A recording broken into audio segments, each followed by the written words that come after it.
Ngayon ay 16 April 2026, Thursday. Ito alas 6:36, 1 click.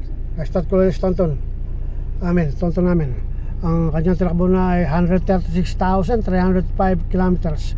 136,305 kilometers ang odometer reading. Nag-start ko si Tonton ulit, 1 click. Ngayon ay Huwebes.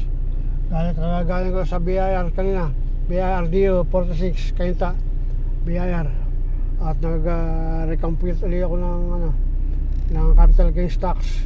Nakita na muli kami ni revenue officer si Godwin Gulanto. Siya yung nag-compute ng ulit ng capital gain stocks ko noong February 26. Ngayon lang nakakita ko rin, ngayon lang bumalik, ngayon may nakakita after Holy Week. Nagbumalik na sa office. Ayun, na-compute ko na, compute ko na. Hinahanap na naman yung mga dokumento.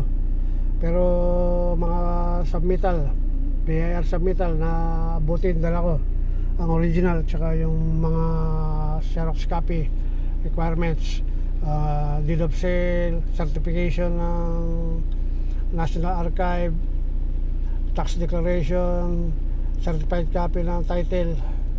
Ayun, dala ko. At saka yung ID ko, Xerox copy, may signature, at saka yung